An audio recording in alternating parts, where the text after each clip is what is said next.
our evolution, the ascendance of humanity to a higher level. The light, it burns us from within. You can stop it. You can save us.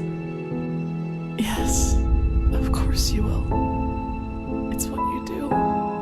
At least that means that all of this wasn't for nothing. We did something good. Savior of mankind. You like the sound of that, don't you? You like it so much. It is just as you said. You have failed as you always have done. And the saddest part is that until the very end, he will believe that he has done something good. I saved them. Don't you see? I led them to the light. I alone.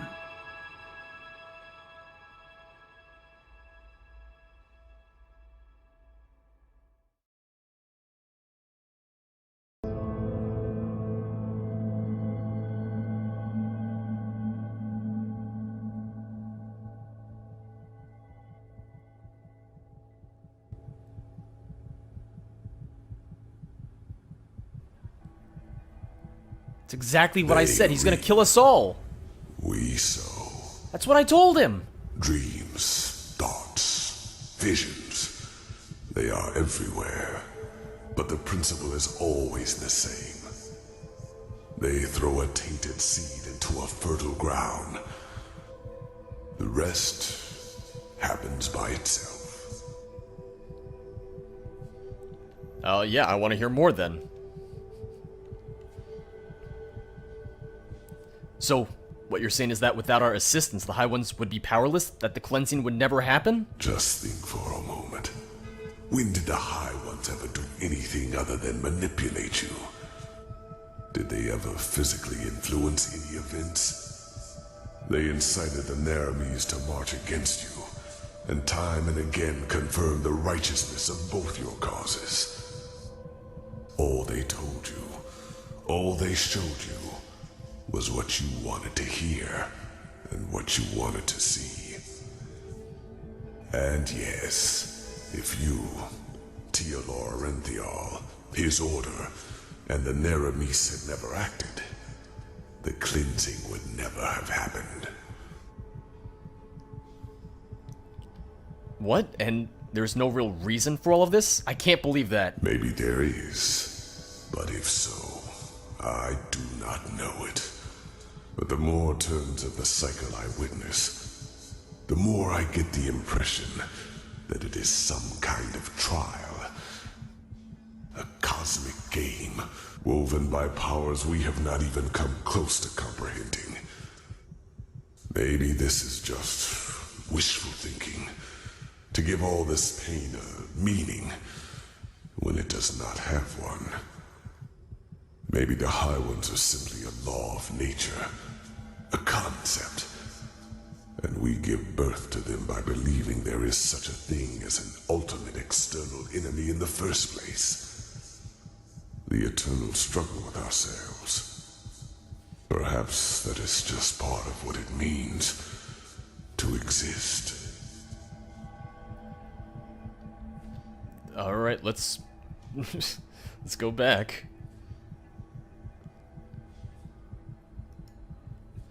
Then that means Aranthiel just initiated the cleansing. He has signed the death warrant for all of humanity. Yeah, that's what I told him. I said that...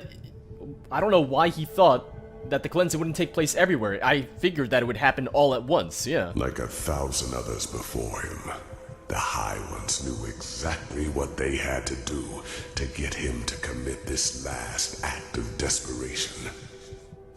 They played him with his weaknesses and fears, like a figure on a chessboard. And the saddest part is that until the very end, he will believe that he has done something good.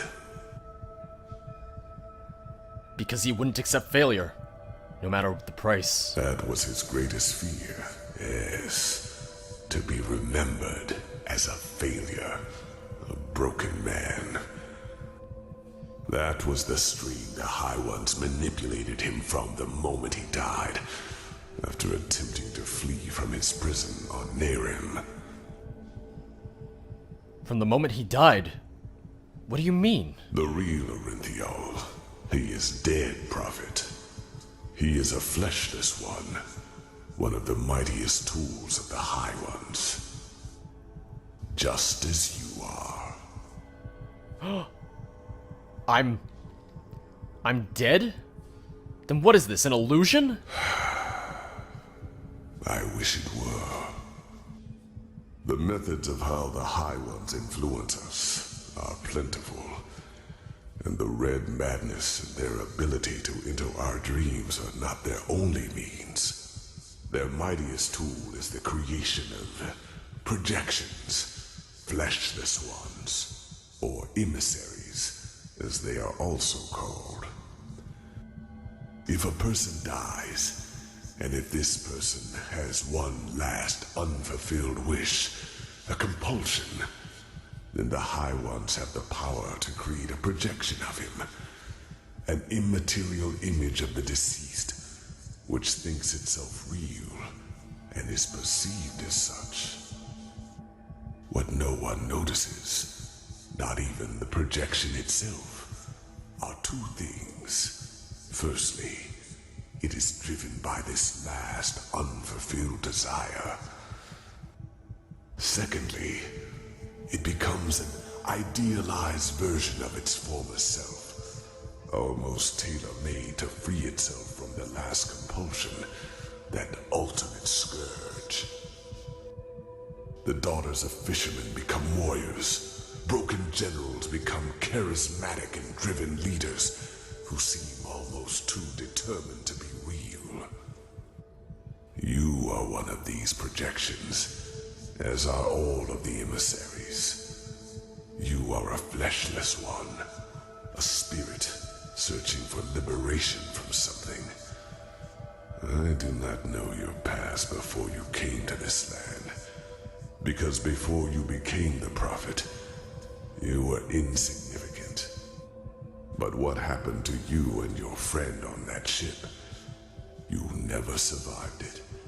You drowned in the Red Sea, and in that very moment, the High Ones entered your mind and made you into what you are today. And other than myself, the High Ones knew your compulsion, knew the desire that drove you.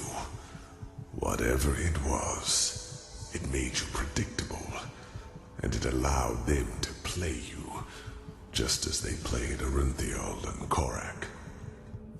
Do you see it now? Every dream the High Ones sent you, every time they appeared to you, they all had but a single purpose: to feed your self-image, to push you in a certain direction. They wanted you to play the game for their purposes, and they succeeded. You read the echo of the future, as other prophets did before you. You helped Orinthiol reconstruct the beacon, and led him to the Numinos. When he saw that it would be taken away from him at the very last instant, his fear of failure led him into doing what he did. Oh, I didn't get to ask that question. Oh, then this means I'm responsible. I caused the cleansing. I mean, I'm gonna blame Oranthiel, but yeah. You are not to blame, Prophet. You did what countless others did before you, and you did it because you thought it was the right thing to do. Only one thing is different. In all the time I have been here, never before did a projection realize its own nature. You were meant to dissolve like the rest of mankind. Yet, here you stand, and I tell you the truth. This was never meant to happen. Does this mean I can still stop Telor? We're gonna be here for a while, aren't we? But then that means the beacon was a trap set by the High Ones from the very beginning. No, It is as I said. For as long as the cycle has existed, so has the beacon. It is an element of the game, and it has the power to end it, whether in favor of the High Ones, or in favor of mankind. Yet for as long as I have been trapped here, the latter has never happened. So the High Ones wanted us to reconstruct the beacon. They made me do it. They gave you impulses, nudges in the right direction. Those who know a person's past know which strings to pull. And what about the ancient starlings? They managed to flee the cycle, didn't they? How? The starlings, in their time, were called the Yalam Rashe. And yes, they manipulated the game in their favor. Their goals were similar to mine when I created the Goliath.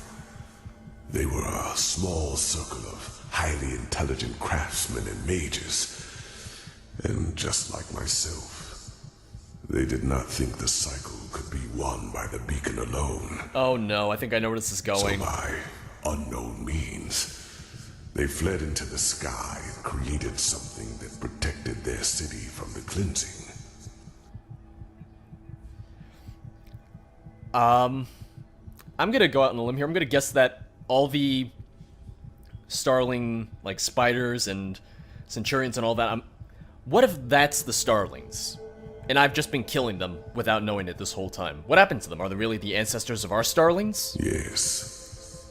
But knowledge about their history is sparse, since the Star City was almost beyond the reach of my eye. But I know that its first centuries were glorious. The Yalam Rashe lived in harmony, and their society was the pinnacle of all that mankind could be. With time, however, their population grew. They became too numerous for their small city, and so they invented their golden rules, which were supposed to control their growth. Having children was regulated now, and those who were found guilty of a crime were punished heavily. The worst sentence was being exiled. The convicted were robbed of their memories and sent back to Earth. This is where the starlings of your world come from, do you see? And this is why they all feel this longing to return to a far distant place in the stars. It is an ancestral memory. That explains a lot. But what happened to them? Why was the city deserted? I do not know. As I said, my knowledge about the starlings was always limited. All I do know is that one day they were gone. I could not feel them anymore. By that time, their society had become but a shadow of what it once was. But whether they destroyed themselves or left for someplace else, I will never find out.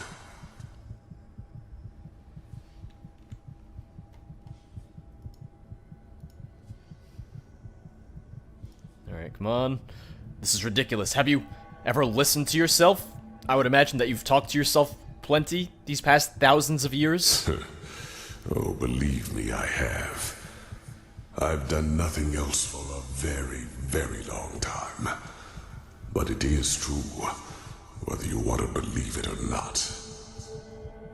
In time, you would have noticed it. The wrinkles in your skin would not have become any deeper, nor your hair any whiter.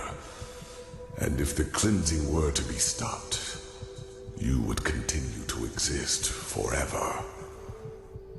What reason would I have to lie to you? Because everyone else has lied to me so far, apparently. Maybe there's a reason for all this. Maybe we can still stop the cleansing. Oh, stop it. No, it is too late for that. By the name of the sun, it is so ironic that the veiled woman did not lead you here earlier. It is over, Prophet. You are strong, but regardless of how long your power can protect you from the light of the cleansing, eventually you will dissolve too. Even if... Wait. No. Maybe you are right. Maybe there is a way. Thank God. And what way is that? But no, it would be pointless. Don't tease me like this, Black Guardian. You gotta tell me. What would be pointless? Why? Forgive me, I have to think. We don't have time to think. You've had thousands of years. There could be a way. What I told you is true. Here on Earth, you would not survive the cleansing. But there is one place where you could. The Star City. I know that you brought something back from your journey there. The escape pods. And I know that they can also take you back there. For I have seen the Yalam Rashe, the ancient starlings, do so. Whatever has protected the city over all these millennia, it would protect you too. Yes, you could survive it. By the face of time, you could. You want me to flee? But to what end? That wouldn't stop the cleansing. No, it would not. But that is irrelevant. You are fleshless, a projection. And just like me, time cannot touch you. Age cannot kill you. And thus you could succeed where I have failed. You could wait for the cleansing to be over. And then create a new humanity. Do what? Create a new humanity. It is only a matter of time until the new turn of the cycle starts. New life will come forth. First, simple life, then human. And just like the civilizations before them, they will also fall victim to the High Ones, because they will have the same weaknesses as we do. But not with your help. You could be a god to them.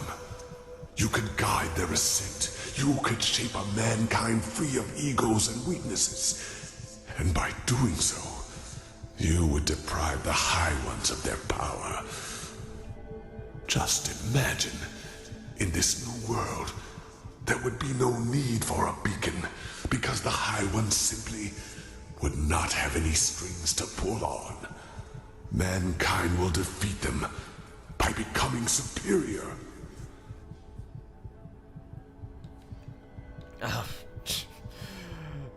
I don't know what to make of that. I don't know what to say. What exactly makes you think I would survive in the Star City? Those machines there tried to kill us. Yes, because that old starling did harm to the city by trying to destroy a crystal. That awoke the Guardians. But they are asleep now. I can feel it. You would be safe. Believe me. Still, that would mean leaving mankind to die. No, they are already dead, damn it. Arinthiel has lit the beacon. And unlike anything else you could do right now, this would be a chance for permanent change. By the face of time, do not let all of this become meaningless. Every second you waste doubting lessens your chance to get to safety. A mankind without ego? And what is that supposed to mean? The High Ones reap, we sow. It is our weakness that make the High Ones strong. Our ongoing fragility. And if not for that, the High Ones would be powerless. You could be the one to create a humanity like that. Altruism instead of greed. Self-responsibility instead of the continuous search for an enemy. Awareness instead of blindness.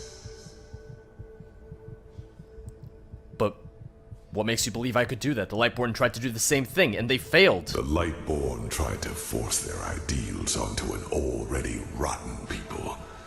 Just like the Pyrean Sun Priest and the countless false deities before them. You cannot save a tree whose roots have already withered. But with you as a deity to lead this new mankind, it would be entirely different. You could completely change what it means to be human. I don't trust myself to do that. And would it not be presumptuous to rob the world of this chance? Simply because you are afraid of failing? I mean... Believe me, I would give a lot for this chance. Well, you tried to. Yeah, that's why you're saying it. You're saying it because that was your plan. You were gonna be the deity. You were gonna be what you want me to be. No, this is wrong. I can't let all those people die. There has to be another way. You hinted at something. Yes. I regret that I did. Please, right now, you have the chance to break a millennial-old pattern. Do not let it go to waste. I beg you. I will make a decision once you've told me all my options. Ah, you are so stubborn. But, well, you might be able to destroy the beacon itself. The light, it consumes everyone who gets too close to it. But you, as a projection, you might be able to do it. It will not stop what the beacon has already done, but it will interrupt it. However, it would mean your death. Yours and that of all life in Enderal. It is too late to save them now. And even if you succeed, it changes nothing. Yes, Korik would be dead. But do you think the High Ones would just give up?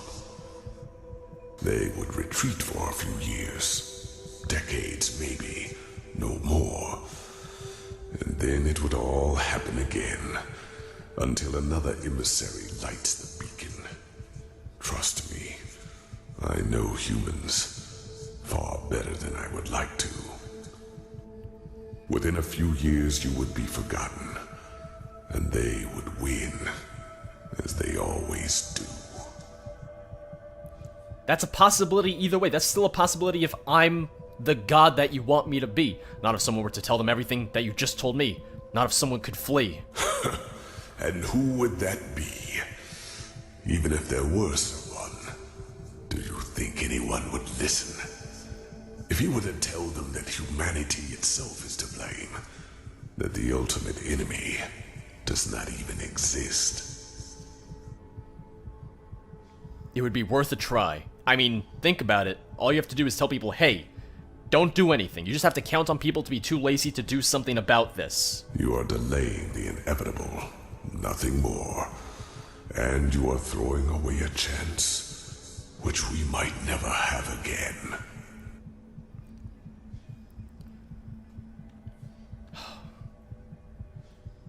Oops, now let me scroll down. Maybe, but I will not be the judge over life and death of so many. I will destroy the beacon. Then you will change nothing. But what can I do? I am powerless. Go. Do what you must, and deal with the consequences. There is one more thing I need to ask of you, however. One final request. He wants me to destroy him. I want you to shut me down. Yep. Knew it. Shut you down? You mean kill you? Yes. I want to finally rest. I will not spend another 1,000 years watching this tragedy unfold. You could have changed it, but you did not. There is nothing I can do now. I could be an asshole and just leave him Please, here. do it. And then in case this ever happened again and The someone switch came is to in him. front of you. That was how I connected myself to the Goliath. It will cut the connection as well. Do it. And then go. Go and fulfill your fate.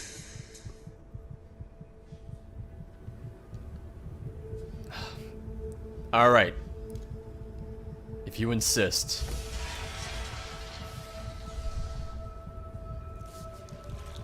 Uh-oh. Oh, what's this doing? Oh no! Give me. Oh no! The two of us will now exchange places. Oh, you piece of shit! I am sorry for the deception. And if there were another way, I Oh would god. not do this. Oh no, you piece of shit. You could have made the right choice, but you refused. And I will not see this chance go to waste. I cannot. Once this is all over, I will send someone to free you from the Goliath. But until then... I'm just too trusting of everyone. Can I interrupt this somehow?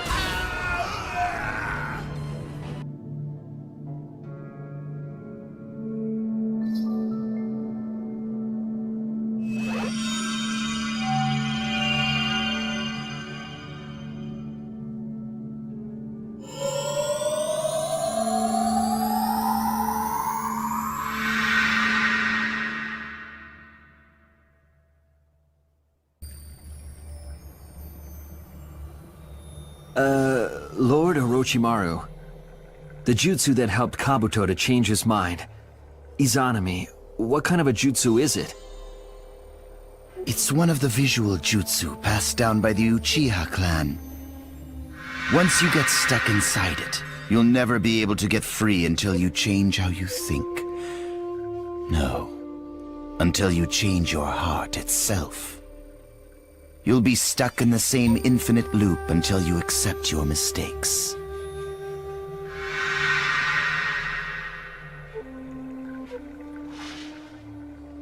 I've been in the wrong for so long. I foolishly believed that I could do anything as long as I transformed into something other than myself. But then Itachi taught me that was a mistake. But I was afraid of my own failure, so I just kept running away, never accepting it. Still, it wasn't something I could accept immediately.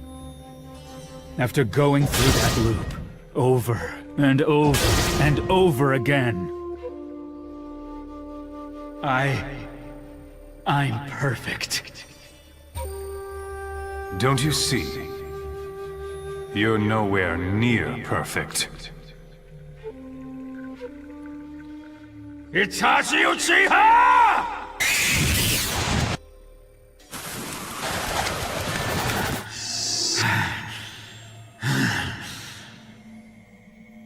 I thought I defeated him. It's looping again? What did I do wrong? I thought I was perfect. Don't you see? You're nowhere near perfect. If the perfect me is the real me, then an imperfect me isn't me. So, what am I right now? After going through the loop over and over, my mind started to deteriorate.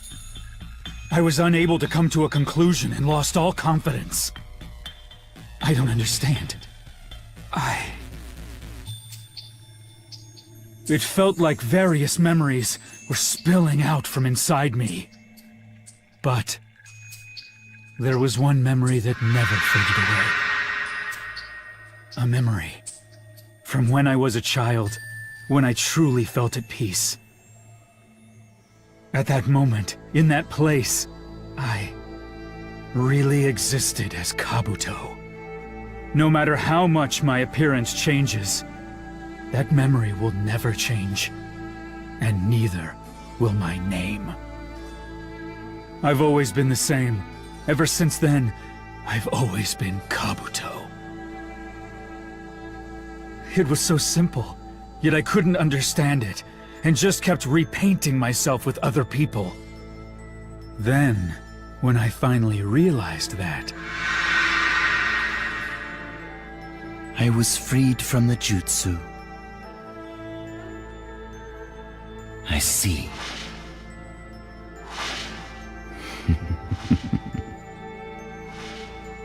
Wonderful.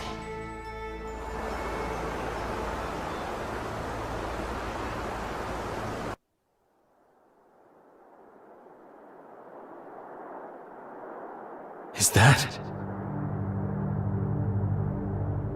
Naruto? That man is gone. Did he burn up into ash and disappear? I saved Bushier Brow Sensei! Saved him? What are you talking about? I don't quite understand it myself. I feel like I can change everything now.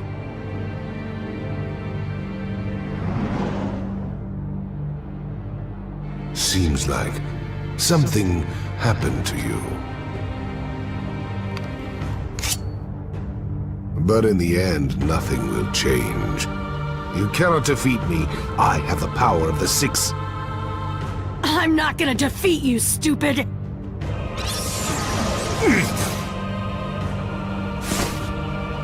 We're gonna defeat! You, Madara. Sasuke, you too? What's with them? How can they go this far?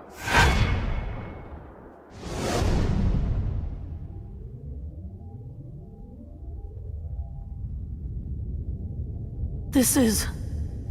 Am I... dead? You aren't dead. Huh? This is the world of your mind.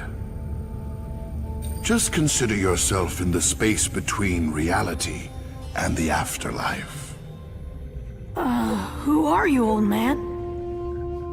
I am a monk who's come to watch and see how Ninshu ends, surpassing all generations, traversing this world with chakra alone.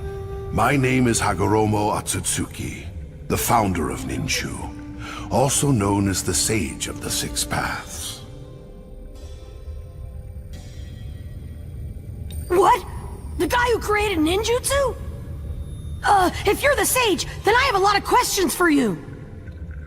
The questions can come later. First, you should listen to what I have to say. No, you must.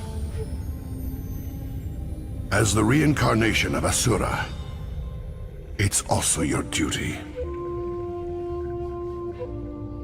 Huh? Asura? What the heck are you talking about? Allow me to explain everything from the beginning. About my sons and my mother. My mother, Kaguya Atsutsuki, came to your land from a very distant place. She came to harvest the fruit of the divine tree. In this war, you saw the divine tree as well, didn't you? She harvested its chakra fruit. She ingested the fruit, acquired its power, and then came to rule this land.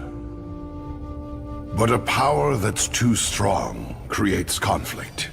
In the end, people both worshipped her as the rabbit goddess and feared her as a devil. Then Kaguya gave birth to 2 sons. One of them was me.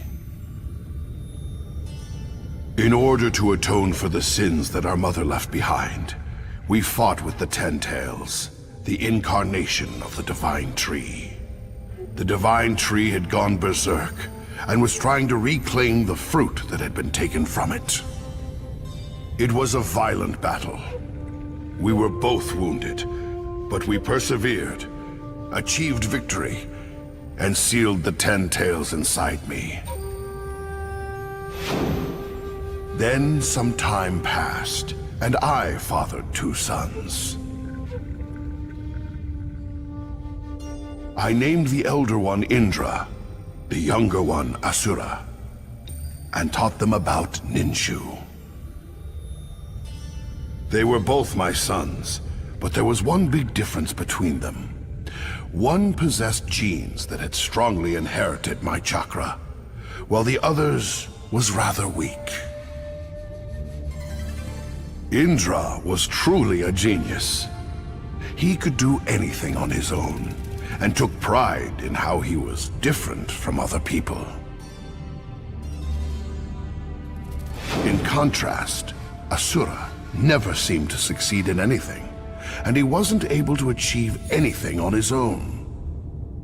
Therefore, he always put forth effort and depended on help from his allies. They also answered Asura's calls for help, which created harmony. Through watching how Asura lived, I caught a glimpse of a new possibility. That's when I decided to entrust Ninshu to Asura.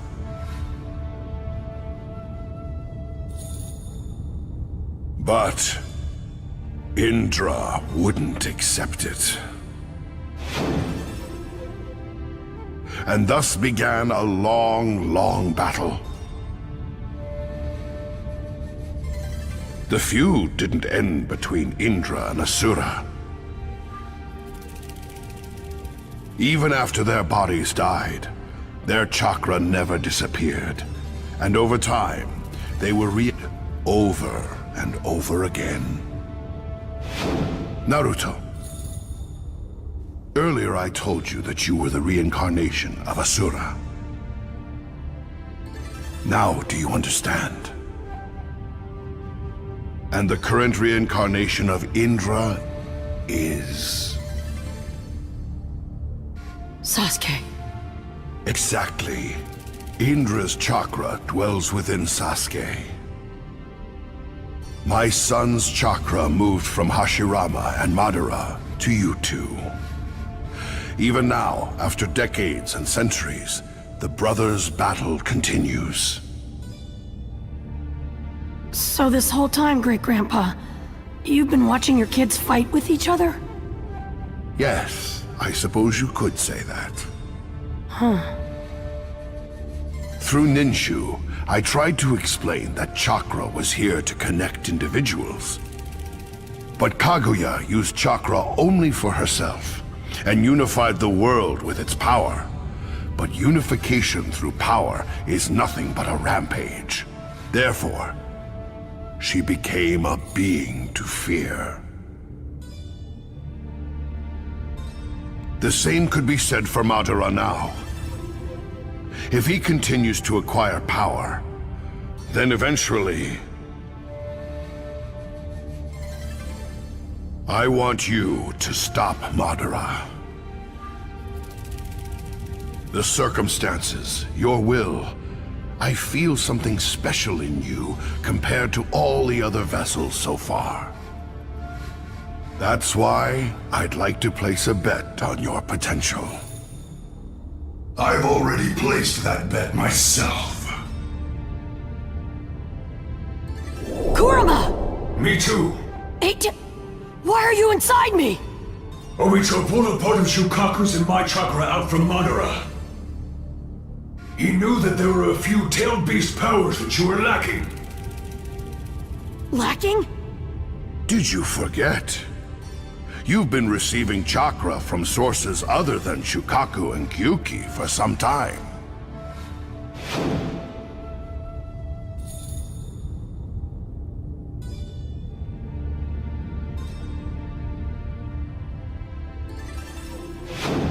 Oh. You mean from back then? You're right. The other tailed beasts did share their chakra with me earlier. It took a while, but now all the tailed beasts are together. Which means the promised time has come. Naruto, it really seems like you do have a certain charm that invites others to help you.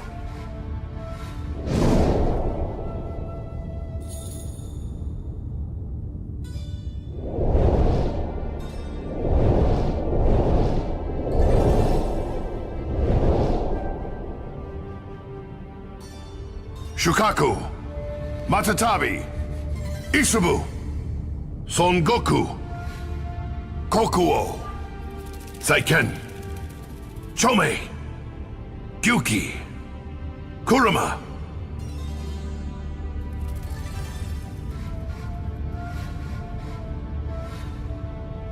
Naruto, what do you want to do? How do you hope this battle will end?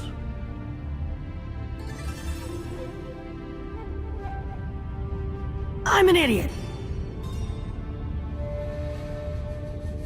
So I don't really get all that Asura reincarnation stuff. But I know what it means to have friends. And I want to protect that. That's all. So, that's your answer. Yeah. Entrusting everything to Asura is what created this calamity. Now, I'd like to entrust my power to you, as the reincarnation of Indra. Whatever happens beyond this point, Naruto, Sasuke, that's up to you. Sasuke isn't my real brother, but I know that we can come to an understanding. After all, we're really good friends. Now, raise your dominant arm.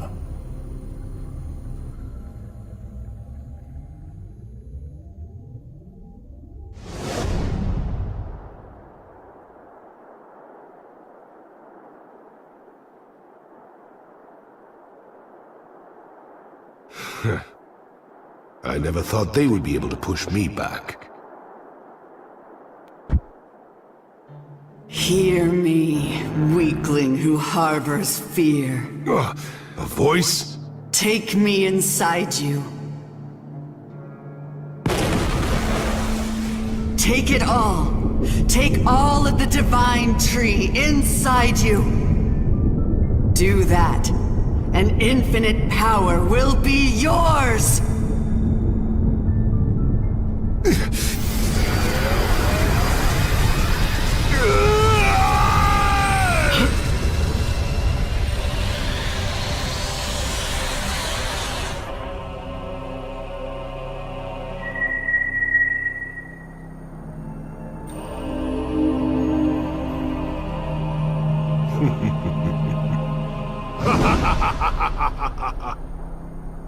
I never thought the divine tree itself would bestow me with power.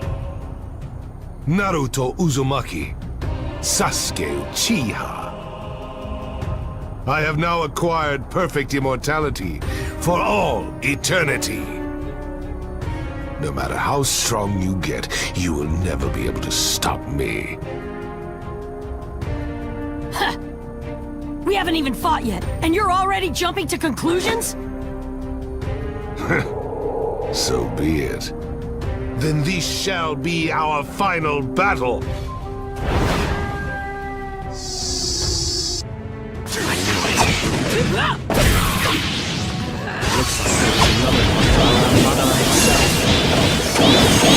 Acquiring the knowledge. To think that you can me while you exist.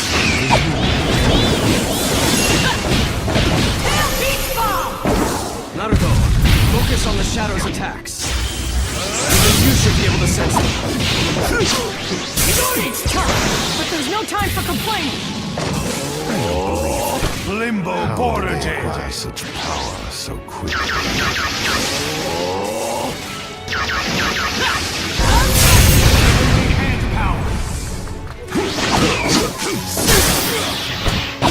Burn away!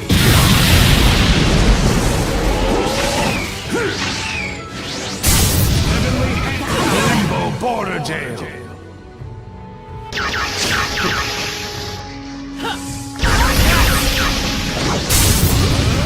Right here!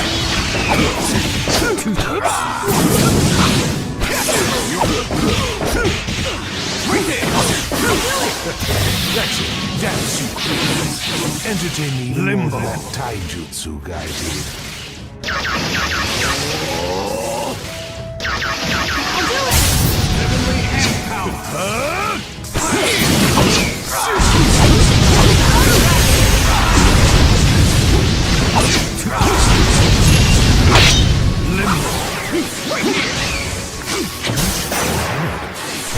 the power that will change everything about the shinobi world.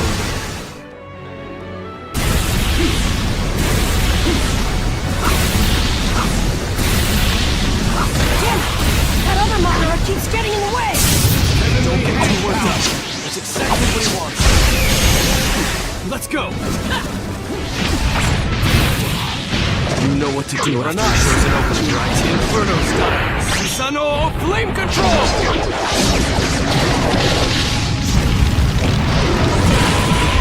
Burn out. Yeah! Leave the sealing jutsu to me! I have tail beast power on my side! If I borrow Shikaku's power... That is all! Yeah!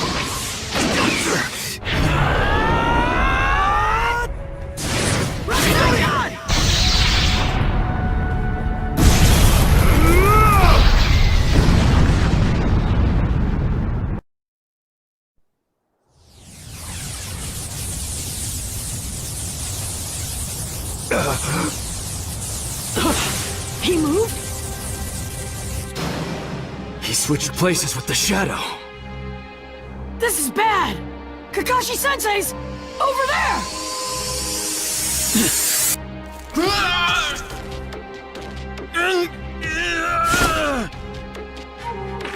Finally.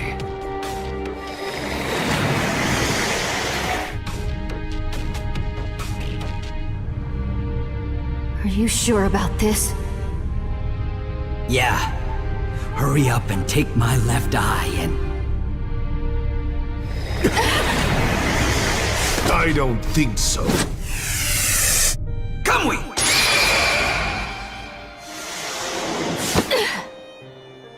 Sakura.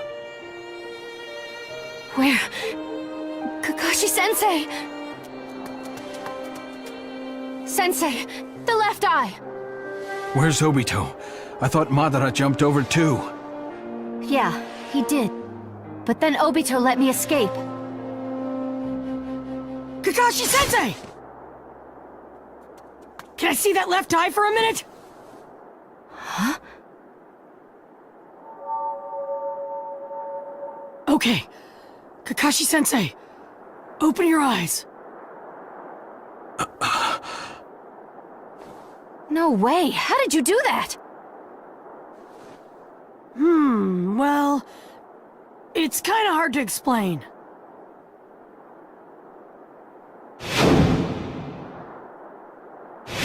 So that's how you saved Guy. Yeah. Enough talking. He'll be here soon. He must have both Rinnegan eyes now. He won't be like he was before. Prepare yourselves. Yeah!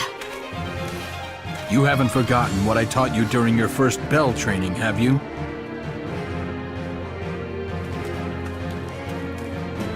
Of course not! Teamwork!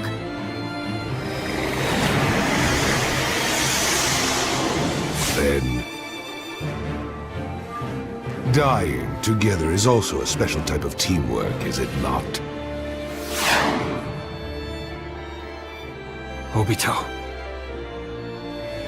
Obito isn't here anymore. This body is mine now. I gathered up the Tail Beast Chakra and acquired the power of the Divine Tree, and now I have acquired both Rinnegan eyes.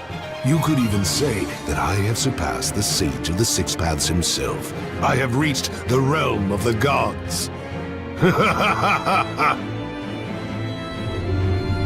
Through a god's eyes, you look like nothing but a bunch of tiny, brittle creatures. Planetary devastation!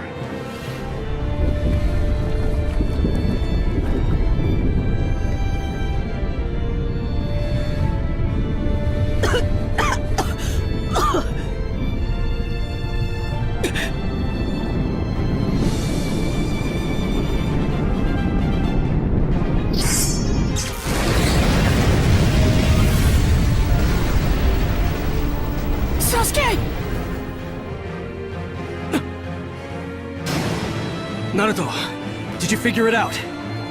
Yeah! He has 4 shadows now! planetary devastation, and the Shadow Susanoo. Quite the combo. Now, writhe. Keep dancing for me.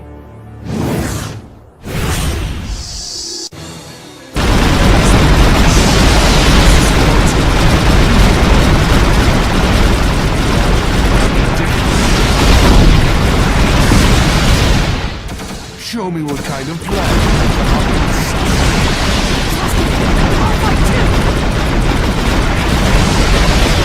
Just stay there.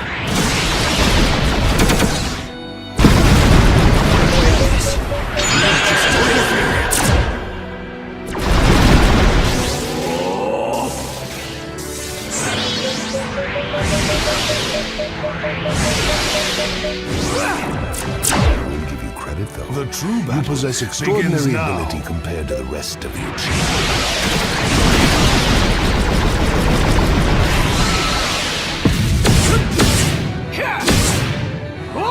Here's the first one!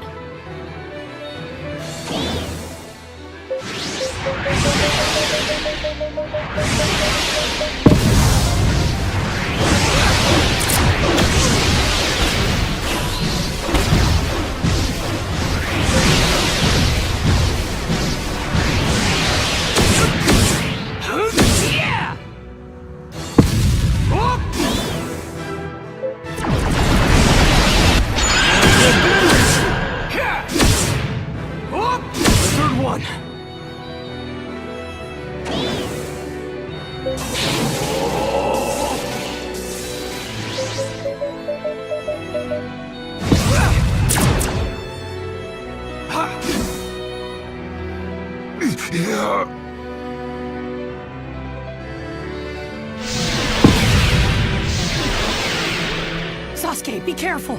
I have a bad feeling.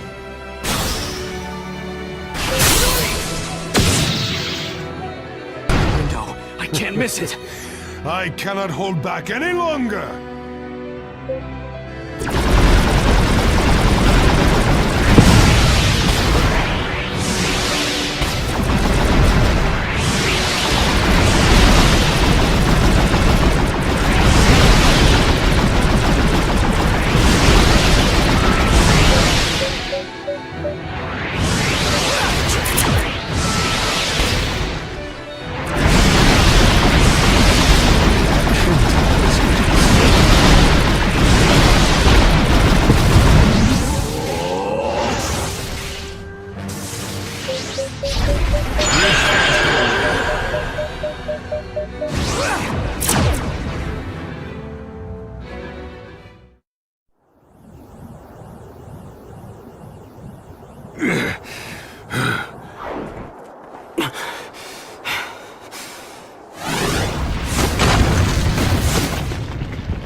Enough already.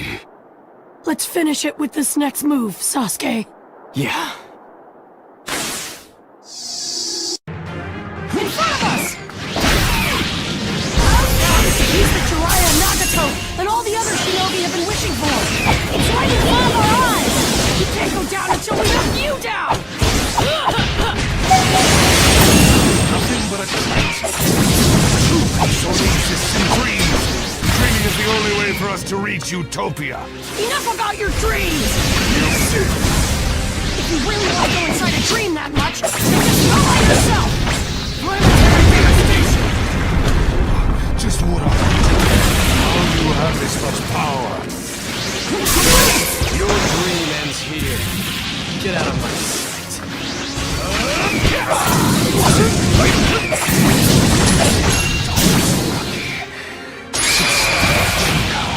You are the only ones left.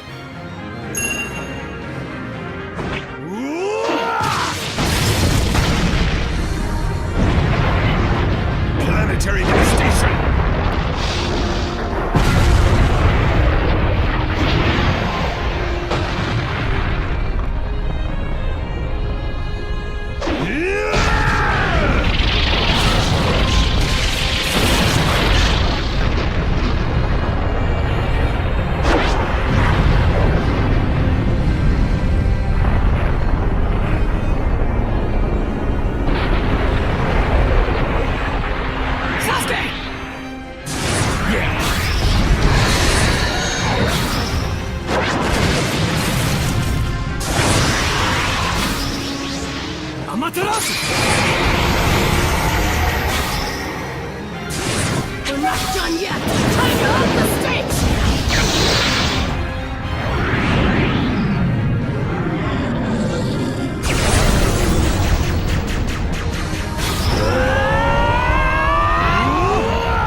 I fall to you, maggots!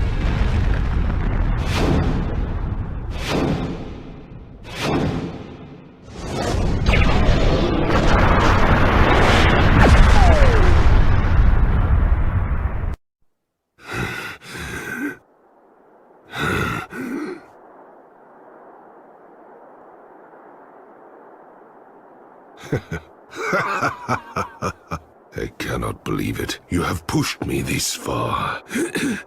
Amazing. There is no other word to describe it. But I am the one who will get to see his true dream come true. Sasuke! I've been waiting for this moment the entire time. And no one's going to get in my way.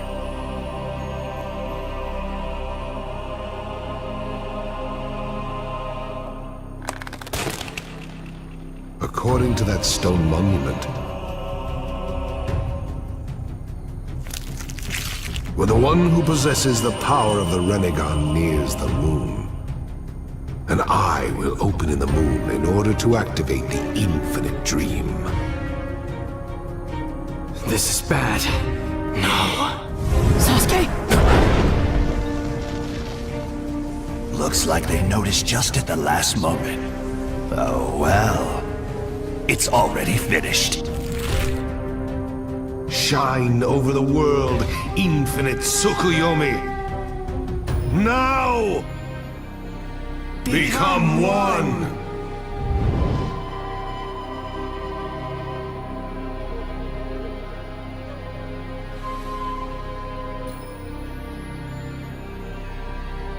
What's going on?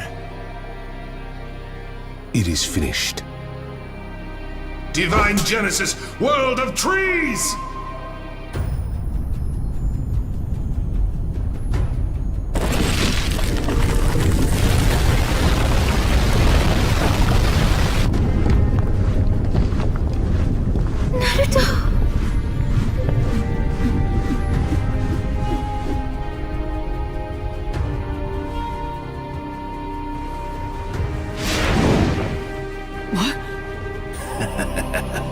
As of now, all your friends are sound asleep.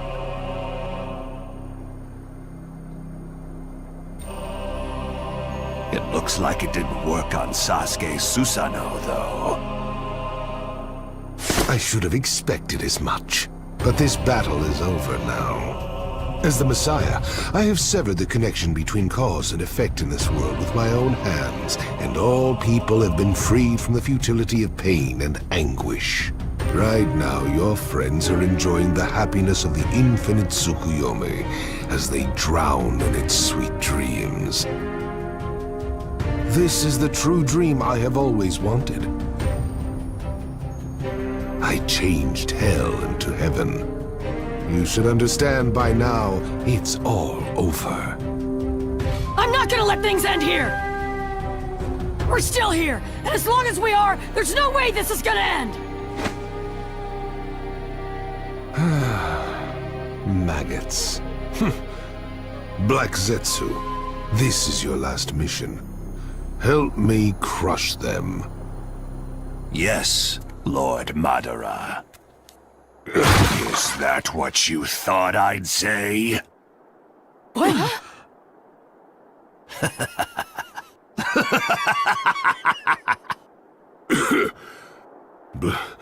Black Zetsu, how dare you?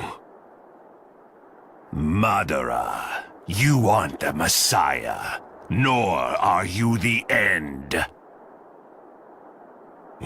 What are you talking about? I am the one who created you! You nothing more!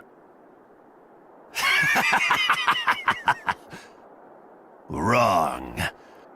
The will inside me doesn't belong to you. My will is the will of Kaguya! Kaguya? And I've been waiting for this moment the entire time. The moment when you complete the infinite Tsukuyomi and use up all your power!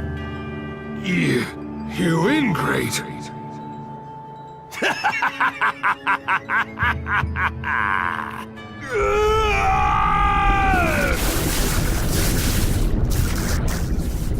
What? What's going on? Sasuke, that guy! Yeah, he just said Kaguya. Kaguya? The Sage of the Sixth Path's mom! Don't tell me. Ah! What the? This is chakra.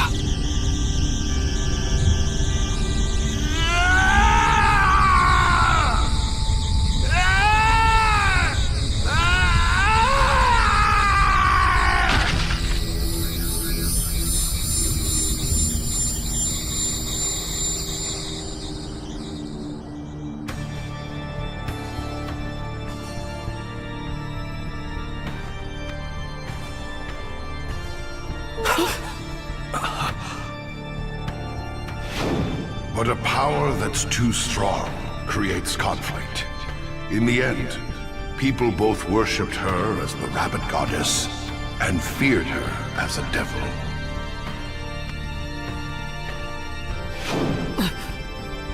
Sasuke, Yes, I'm sure of it now. this is the one who Great-Grandpa was talking about. Kaguya Otsutsuki. Total mind control, Manchurian candidates. Could such things actually be possible? Could someone you know, or perhaps even yourself, have hidden programmed identities deep within the mind? Imagine finding out that you've got disassociated parts of yourself that are Satanists. Not only is it possible, it is happening now and on an unimaginable scale. MK Ultra mind control rules in Hollywood. Some celebrities, professional athletes, spies, politicians, as well as common citizens, police officers, taxi drivers, etc., are under total mind control, undetectable slavery. This mind control is totally undetectable. These mind control victims have multiple fragmented identities capable of carrying out a variety of tasks with no later memory of the event. Most never discover what they truly are or how they have been controlled.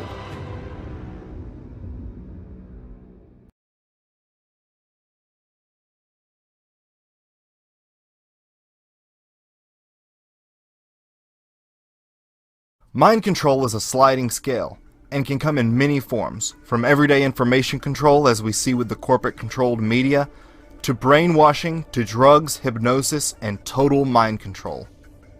The most extreme form of mind control, trauma-based mind control, uses hypnosis, torture, and drugs to create a total mind-controlled slave. The brain, being the incredible computer that it is, creates amnesic barriers around events that would be too damaging for the conscious mind to process. Often, a returning veteran will be unable to remember parts of his deployment. Someone injured in a horrific car accident will likely not remember the entire ordeal. The brain walls off memories surrounding events much like the partitioning of a computer hard drive.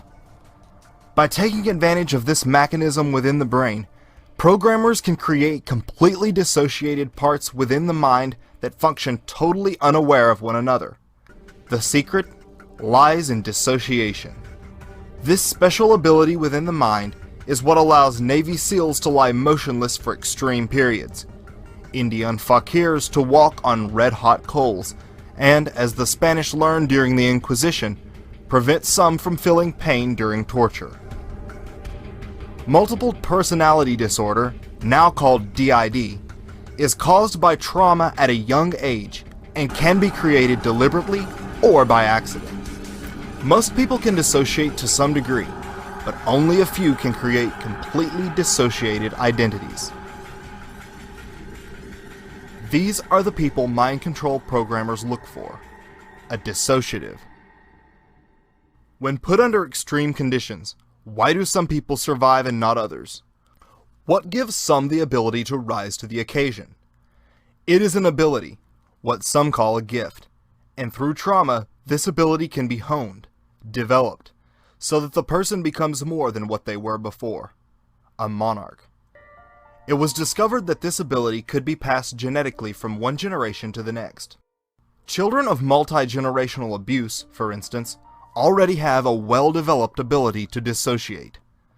Elite bloodline families traveled to exotic locales such as India and Tibet to study Eastern philosophy, especially yogis and the Tibetan Buddhist, who have an excellent ability to dissociate.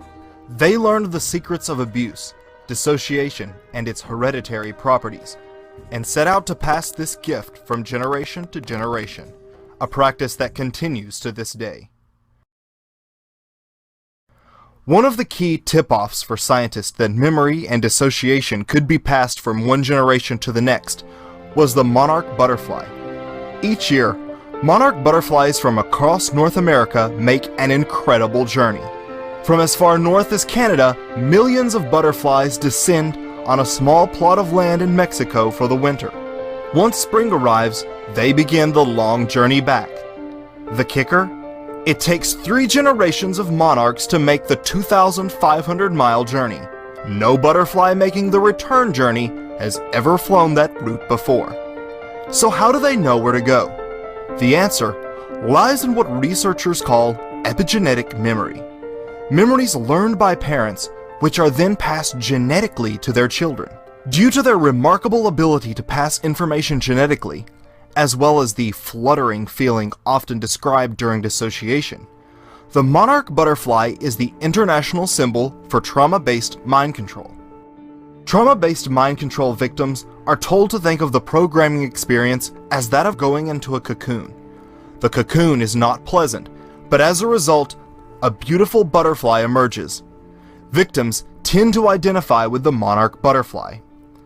For this reason, the deliberate creation of programmed alter identities is known as monarch programming. Once aware, one will begin to notice butterfly symbolism at an alarming frequency in popular media and culture. Originally, only old occult families possessed the ability to completely dissociate and create multiples. Elite families to this day breed with other such families who have also been into ritual child abuse. This is where secret societies and occult groups come in. Organizations which have, throughout generations, not only curated and cultivated this secret knowledge, but facilitated its practice. These families are multi-generational Satanist, meaning that each generation has belonged to a satanic coven of some kind going back centuries, and the creation of multiples is part of rituals they have performed since antiquity. Programmers have codified these ancient practices into a specific methodology for the deliberate creation of multiple personalities, also known as trauma-based mind control. The ability to dissociate and create multiples only grows stronger with each generation that is subjected to abuse. These elite families view the ability to dissociate as a valuable endowment that must be passed carefully from one generation to the next. While this ability may be passed genetically, it must be activated through childhood trauma. Without the trauma that abuse and torture create, the mind never fully develops its dissociative ability to the point of creating multiples. Extensive testing is done at a young age to gauge their ability to dissociate. Programmers will not spend time trying to split a mind that cannot dissociate. It would be a waste. Once the programmers have built a good dissociative ability and highly hypnotizable base, they can exploit this mechanism within the mind to create alter identities completely tailored to their liking. While only 20% of the general population is easily hypnotized, trauma makes one highly hypnotizable. Through trauma and hypnosis, multiple dissociated parts will be created. Some will think they are little children, animals, or even gems and stones. Each one will have their own talents and abilities to lend to the set of alters known as the system. These alters can now be called up at any time their handler wishes, by a code phrase, color, or sound. Once these alters have been created and triggers implanted correctly, the programmer has essentially a human robot. But how are these human robots used, and for what nefarious purposes? All that and more after this. For what purpose would government and private organizations create these human robots? The mind control victims are programmed to perform any command, no matter how painful or demeaning, without pause or emotion, and are capable of remembering endless lists of information or record and play back conversations exactly like a tape recorder. A killing machine with superhuman strength, stamina, and fighting abilities. They will have no regret or remorse because they won't be able to remember it. These high-level mind-controlled slaves are expensive and time-consuming to create, but if done correctly, can be the perfect assassin, actress, golf player, sex slave, patsy, or soldier. Some elite create program multiples to be used in porn, snuff films, or as celebrity cash cows, earning their owners many times what they cost to create. Performers have grueling schedules, 15 or more hours a day, sometimes across multiple time zones. It helps if they have the extreme stamina these programmed multiples possess. When the front personality gets exhausted, another identity can take its place. Many in the entertainment industry, both male and female, are mind-controlled multiples. I go to Hollywood parties, or occasionally I go to Oscar parties and things like that, and people, big stars, people will grab me by the arm and take me aside and say, "I just want to thank you for the things you say." And it blows my mind, but that's the culture. It's a culture of fear for sure. And it's a big culture of mind control too. MK Ultra mind control rules in Hollywood. If you don't know, Google that and look into it. Imagine creating a soldier that could stay up for days on end, possess superhuman strength, stamina, and fighting abilities. Or a spy whose front altar was just a mild-mannered archaeologist. If ever captured and pressed for information, these super soldiers, spies, could never access any sensitive information within their system, and would likely switch into alters who would not only enjoy the torture, but taunt their abuser. This has a powerful psychological effect on the enemy. A common role for those subjected to trauma-based mind control is that of a courier. Handlers pull up an alter identity within the system, who records word for word a conversation or message, which can then be sealed with a passphrase and sent to deliver the clandestine message. Mind control victim Kathy O'Brien talks extensively about her use as a secret courier, among other things, for President Reagan. Like an addict needing a stronger hit, the ruling elite must turn to increasingly bizarre and disturbing sex acts to satisfy their fiendish obsessions. High-level mind control multiples usually have sexual alters, known as betas, trained to satisfy the perversions of the elite. If necessary, mind-controlled multiples can create new alters on the spot to perform a particularly odious task. Monarch slaves are frequently used in snuff films and other sick porn distributed through the black market or dark web. Known as beta alters, these personalities are void of any inhibitions. Hypersexualized personalities, oftentimes in the form of a cat, are used for porn, prostitution, and even as party favors. This is what Stanley Kubrick portrayed in his controversial film Eyes Wide Shut, which featured an elite occult sex party that eerily mirrored that of an actual private event held by the Rothschilds in the 70s.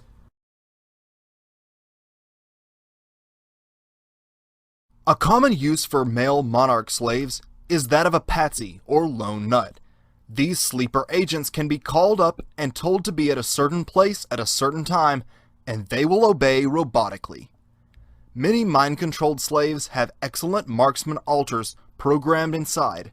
Others merely show up afterwards and take the blame.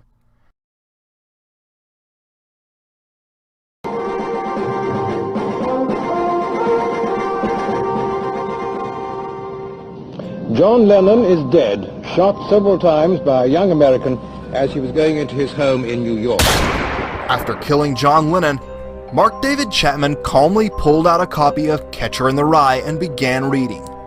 Later, Reagan's attempted assassin would also be apprehended in the same book. Lee Harvey Oswald was found with only 4 books in his possession, one of which was, you guessed it, Catcher in the Rye. In the 1997 thriller Conspiracy Theory, Mel Gibson, possibly a multiple himself, plays a crazed CIA mind control victim obsessed with Catcher in the Rye.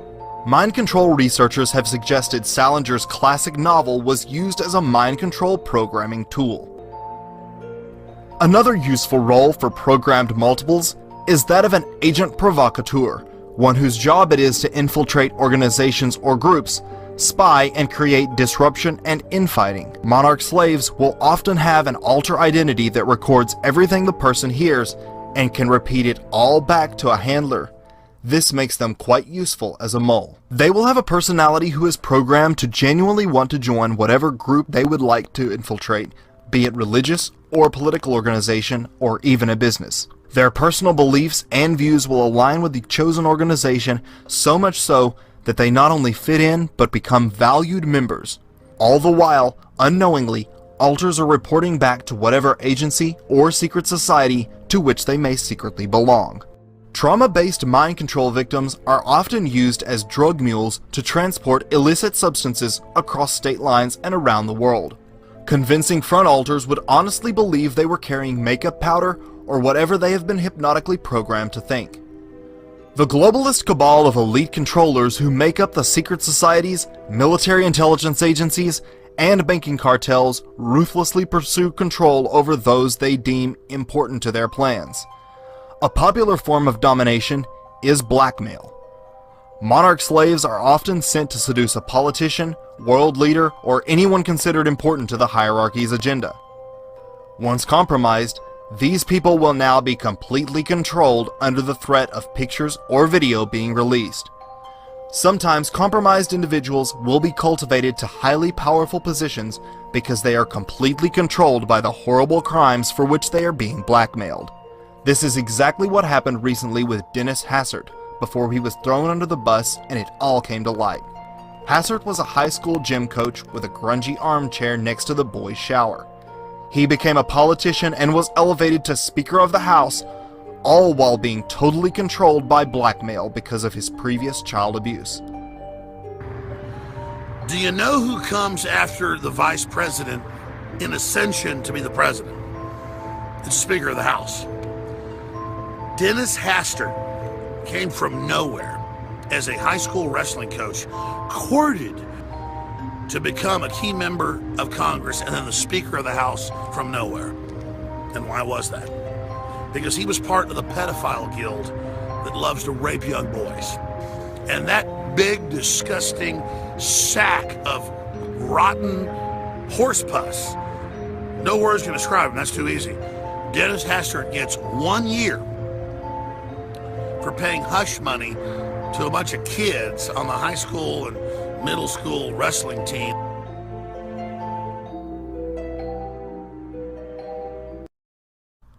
Monarch multiples are not single-purpose appliances, but biological robots containing alters capable of performing any task their programmer might anticipate. While Monarch mind control is solely a 20th century creation, its predecessors date back to ancient Egypt and Babylon. The Egyptian Book of the Dead explicitly described methods of torture and intimidation to create trauma, the use of drugs and hypnotism, ultimately resulting in total enslavement of the initiate. It would, however, be the Nazis and their sinister scientists who turned dissociation into a science and mind control into an art. Psychiatrists such as the notorious Dr. Joseph Mengele conducted horrific experiments on concentration camp inmates in an effort to refine their mind control techniques. Many Holocaust survivors had nightmares of Mengele and the experiments they had been a part of. Some loved him as a father figure all their lives due to the trauma bonding they had received as part of their programming. They discovered that through traumatization, different personalities or dissociated parts could be created who do not know each other, but can take the body at different times. After the war, these Nazi psychiatrists were brought to the US through what was known as Project Paperclip. Project Paperclip was the code name under which the US intelligence and military services extracted German Nazi scientists during and after the final stages of World War II. Mengele, along with other Nazi doctors and psychiatrists, now continued to experiment and develop trauma-based mind control for the Americans. Under what would later become known as MKUltra, the United States government systematically drugged, tortured, and murdered their own citizens for decades. Exposed in the 70s through lawsuits filed by Canadian survivors, MK Ultra ultimately included over 150 operations, all relating to behavior modification, trauma, brainwashing, drugs, blackmail, and mind control experiments. Among these mind control experiments orchestrated by Nazi war criminals were continuations of the trauma-based programming which creates dissociated identities. Rape, electroshock, drugs, and hypnosis were all used by the CIA to create their very own mind-controlled multiples. A criminal faction within the US government, devoid of any conscious or feeling of personal responsibility, tortured and programmed children to create valuable mind control assets. Most researchers believe these programs continue secretly to this day.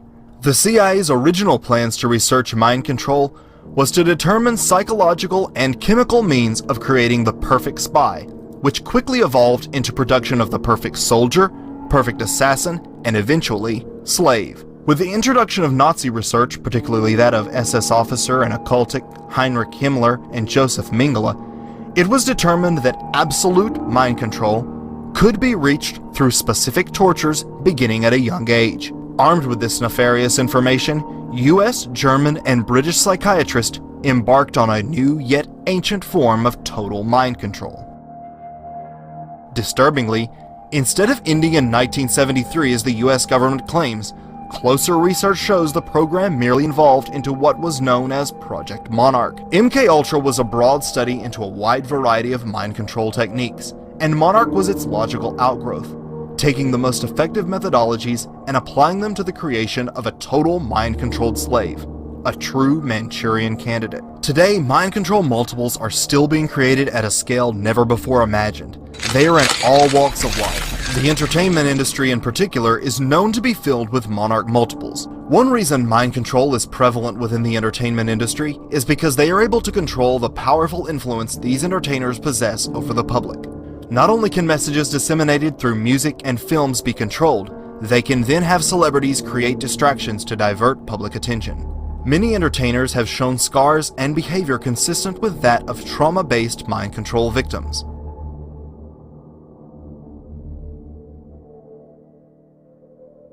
Today, a multitude of groups and organizations are performing trauma-based mind control on victims of all walks of life. But how are these mind control multiples created? In just a moment, the disturbing details. The hideous process of creating a monarch typically begins at a young age. Children of elite, multi-generational occultic families will be traumatized starting in the womb, sometimes even going so far as to induce a premature birth. Experts have likened splitting the mind to splitting wood. Getting an initial split going is rather difficult, but once you have a crack beginning to form, it gets easier with each strike. Likewise, the elite know that if they can traumatize the mind when it is young, it will split easier and dissociate more quickly. For this reason, elite families will put a mousetrap on their baby's hand while in the crib, and not go into the room to remove it until the infant stops crying. This teaches the baby's mind to dissociate from pain, which is then rewarded with mommy's attention. If not born into this madness, testing will typically take place to gauge the ability to dissociate. Sometimes, people from domestically abusive environments will be chosen specifically because of their heightened dissociative abilities. The second aspect that must be considered is IQ. A great deal of intelligence and creativity is required to create these dissociated personalities. Personality tests, along with IQ, ultimately determine the child's future role. Once the candidate has been selected, preparation will begin. While multi-generational victims inherit the mental structuring required to begin programming, others must be conditioned.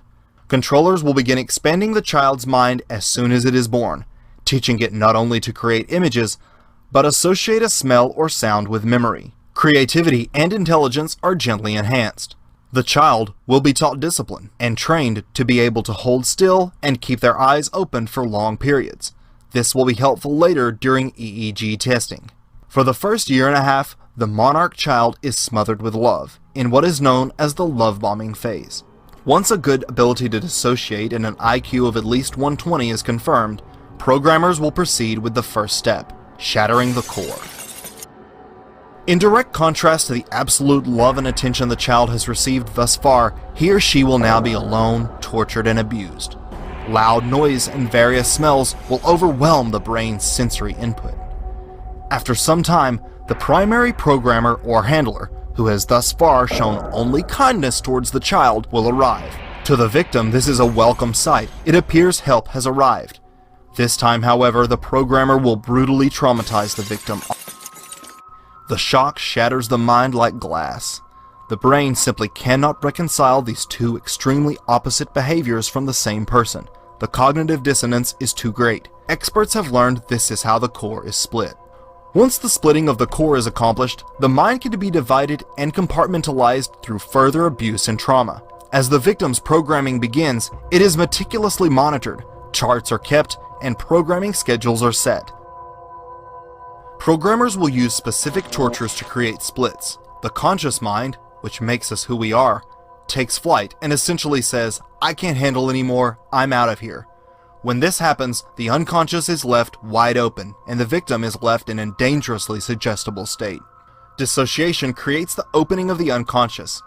This vulnerable state is characterized by rapid eye movement, heightened sensitivity to shadows or surrounding movement. The subject is highly hypnotizable, and can be told to create new parts within its mind. The fractured, dissociated mind has no ability to question what is being told. You get tortured far enough, or traumatized far enough, your dominant personality just goes to sleep. And what's left, and this is a normal human reaction to excessive trauma to protect you, and what's left is a very childlike persona of yourself from when you were about 5 or 6. Yeah. And you have no ability to resist, you're vulnerable, and then that's when they hypnotize you. Dissociation is the key to all this. In this state, it is easy for the victim to go into shock and die, so life signs are closely monitored. Should anything go wrong, programming centers are well equipped to resuscitate the victim. According to author and researcher Fritz Springmeier, sensory overload via lights, sounds, and smells are all used to help put the brain into a dissociative programmable state. With each new split, new alters can be created to reflect whatever the programmer wants. White fluffy rabbits, kittens, people, or even a doorknob. Movies featuring animal characters and anthropomorphic objects such as candlesticks, doorknobs, aid the young mind in creating these dehumanized identities. Some alters will be perpetual toddlers, others will be allowed to mature with age. All serve a purpose within the system. Ritualistic abuse, such as that found in satanic cults, is itself a trauma. The chanting, incense robes, and sheer terror frequently create a split. A skilled hypnotherapist can input phrases, codes, and specific tones used to trigger the newly created alter at any time. Some programming centers have elaborate facilities designed for maximum hypnotic and lighting effect. Heated saltwater sensory deprivation tanks create weightlessness and put subjects into an out-of-body state, which can then be used by programmers to speak directly to the unconscious mind. A Monarch Multiple's mind will be divided into many parts. If the programmer wishes, a single trauma could create 10 or more similar alters, the strongest few of which will be developed and programmed for various purposes. Alter systems are kept in place via an elaborate web of anchors, threats, and hypnotic reinforcement. When the smell of freshly baked bread evokes a childhood memory and results in feelings of happiness, that is known as an emotional anchor. Our lives are filled with emotional anchors that produce a certain emotional state. Anchors are often familiar smells or sounds, like, for instance, that of an alarm clock. Programmers have developed an advanced understanding of how the mind and all its idiosyncrasies create emotional anchors, which can then be used to trigger the slave. They pick up the phone one day, they hear the words "Red Dog," and this is a post-hypnotic suggestion that makes them act out some covert plan. For instance, the smell of a certain incense may serve as an anchor to trigger a satanic altar programmed through ritual abuse. Everyday symbols such as diamonds, infinity loops, and song lyrics are used to reinforce the victim's programming. Most front altars are programmed not to remember their abuse, and the fear of remembering helps reinforce their programming, preventing the mind from pulling itself together. The roots of all thoughts, emotions, and behaviors is a connection between neurons within the brain. Neurons communicate via electrical impulses called brainwaves, which vary depending on the subject's state of mind. Brainwaves are like musical notes. The low-frequency waves resonate deeply like a penetrating drum beat, while the higher-frequency brainwaves are a high-pitched flute. Brainwaves change frequency according to what we're doing and feeling. Alters are programmed in at each frequency. Alpha is the regular programming known as base personality modification. It is characterized by extremely pronounced memory retention, substantially increased physical strength, and several times visual acuity. Alpha is used to train and condition the perfect spy. These alters can have up to 40 times visual acuity and 5 times the physical strength of a normal man. These are used for corporate and government espionage because of their photographic recall and ability to record volumes of information. They can also be used to store data like a computer. Some alters are used to record volumes of sports statistics so they can be shown off and used as entertainment at parties. Beta is the sexual programming level, void of inhibitions or moral convictions. These alters are often cat-like. Known as sex kittens, many female entertainers have beta programming. Billionaires and power brokers will pay huge sums to sleep with a gorgeous celebrity, so getting a monarch slave into the entertainment industry can be very lucrative for their owners. The delta wavelength is used to program super soldiers and assassins. The programming is designed to create agents devoid of fear or self-preservation, capable of incredible feats of physical endurance and hand-to-hand combat. One who kills, and if caught, self-destructs. Programmed at the Delta level are trained assassins. For those who refuse to accept that US intelligence would torture their own people, simply imagine the value and effectiveness of a marksman with 40 times visual acuity and unparalleled skill and determination. Some of these hidden alters are highly trained super soldiers who complete their mission and return home never remembering the event. You could have a person who would be able to commit assassinations for you or do any other kind of important work like courier work. And if they get caught, you can just give them up. It's not a problem because they themselves don't even know what they did. It's the ultimate tool for any spy agency. Others, once their mission is complete, are programmed to await arrest or kill themselves, such as lone gunmen. According to whistleblowers and researchers, military intelligence, CIA, secret societies such as the Freemasons, satanic cults, Lockheed Martin, Boeing, and British intelligence are some of the primary organizations carrying out mind control today. However, only a fraction of those associated with these agencies ever have knowledge of such programs. But how do organizations, individuals, and cults committing these atrocities obtain their victims? The frightening answer after this. Where do the victims of horrific total mind control come from? Some are born into intergenerational abusive families, where abuse and dissociation has been carried on for many generations. Jay-Z states in his song Spiritual, "Pray your father's father wasn't touching his little daughter, creating transgenerational trauma, that shit'll haunt ya." The transgenerational trauma to which Jay-Z is referring is known as epigenetic memory. Epigenetic memory is trauma stored in DNA passed on through generations, and is what allows these families to pass on the ability to dissociate. This is why children from old European satanic Luciferian families are sought after for programming. Originally, this mind control was done for centuries on their own children. The ability to dissociate and create multiple personality disorder is inherited. You see, if you traumatize most children with the programming traumas that they start with, most children just die. And then there's a few children that would actually manage to stay alive and go crazy. There's only a small percentage of the population that is born with the disassociative abilities and the intelligence to be able to creatively say, this isn't happening to me. They get a psychotic break in the mind. They say, it's not happening to me.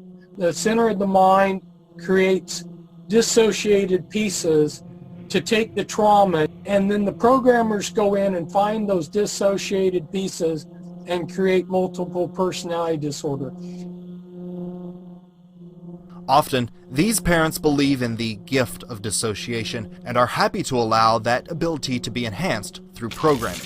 These cults also breed children specifically for use as monarch victims. Some are kept and used solely as breeders for the coven. Their babies belong to the cult and are programmed or sacrificed. As sickening and unbelievable as it sounds, bearing children for use in satanic rituals may really be happening. These women say they speak from personal experience. They claim to be breeders, forced by covens to bear children, both as a way for the cults to get new members and to find fresh victims for ritual murder. Did you give birth to infants who were sacrificed? My first two Were sacrificed? were sacrificed. I was told it was the highest honor I could ever do as a woman, was to sacrifice my first two. Jackie tells us she was able to escape her satanic cult. Today she helps other women, like Donna, who are trying to break free. You killed your babies? Just take the skin off. You skinned the baby? You take the baby's skin off? Do you feel remorse? Have you told the police? I had to do what I had to do, or I'd be killed like the babies that they made me watch killed, and that they put in my hand. They said, obey, or this is you. Army-Navy parents will sell their children into the program. A person need not be cruel or even abusive to give their child to such programs. Rather, all that is required is a desire for advancement and a misguided sense of patriotism. You know, a lot of the parents that got involved with the CIA MK Ultra program turned their children over willingly for various reasons. They might approach a parent and say, we have this experimental method where we can make your child a genius, and we can make them a success in life, and would you sign the paperwork here to allow us to use your child? Those who possess a heightened ability to dissociate will produce children with a heightened ability. They will be offered a unique opportunity to make their child part of an exclusive program. The parents who do are highly rewarded, both in rank and compensation. Some view it as a patriotic sacrifice to their country and idealize their son being some super soldier. Others are blackmailed. They might do this in conjunction. If they found a father that was sexually molesting his child, they would say, okay, we won't send you to prison if you'll work with us. We'll make you rich, but we need your child for this experiment, and it's a win-win because you won't go to prison and your child will become a genius and we'll make your child into a success. One of the most prominent victims and whistleblowers, Kathy O'Brien, was brought into the program through blackmail. Her father was caught distributing child pornography of her through the U.S. mail. When this one particular politician came to my father and told him he could receive immunity from prosecution if he would sell me into MK Ultra mind control, my father was thrilled. He agreed to sell me into the project and was trained in how to raise me for MK Ultra. Many parents have a notion that the ends justifies the means, that if this sacrifice is made, their child will have a possibility of becoming a famous actress, politician, or celebrity. Still, others are kidnapped right off the street. And police pointed a gun at a woman's head and tried to force her into his van. Inside, a metal cage. He was wearing a dark-colored hoodie-style sweatshirt and jeans. Now, the van is described as a full-size van, white, with no windows on the side. It also had a California license plate, and as you said, Sarah, the most disturbing thing is a possible black cage within that van. Two boys said that when they were on their way home from school, a man in a white van asked them to come to the van and come to him. Of course, they did the right thing, and yelled and got out of there as quick as they could. Fox 2's Paul Shankman is live in Rock Hill to explain why they want everyone in that area watching out for one particular white van. White van. Beside him at the curb, the sliding door opened in the back and a white male yelled, "Get in." That unsettling report comes from an 11-year-old boy who says there were actually 3 men in that van when it pulled up next to him near the intersection of North Rock Hill Road and Euclid. The boy immediately took off running for 3 blocks until he got to school. Told the principal what happened and she called the cops. Within a couple hours, a recorded message was sent to the parents of Lawrence Elementary students. Quote, "A white van was parked on the side of the road. The girls walked on and the van followed them. The girls became nervous and returned to school. We called the police, who are now investigating." And then it was just scary because the very next day is when the other little girl came up missing. 1, 2, 3,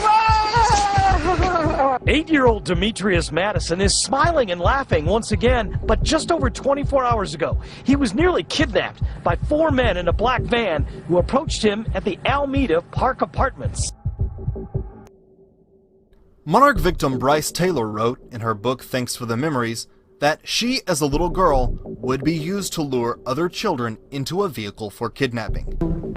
I can publicly testify that what these children are saying is reality. And I can also say that I was used even as a child on Ventura Boulevard near the Corbin Bowl to coerce children that were my age into black sedans where the men had TVs and candy and all kinds of things that I was told to lure children into the cars, and they would happen to be shopping with their mom, walking along the boulevard there, and then I would say something like, would you like some candy? And there's a TV in the back of this car, do you want to come and see it? And as soon as this child would approach the car, the men would throw them in the back seat and take off. And then often I witnessed as these children would be kept contained in cages. The actual number of missing children and adults in the US and Canada is mind-blowing. While Monarch victims have down-to-earth convincing front alters, many of their alter identities exist in some form of sci-fi world that keeps their slaves far from reality and their true identity.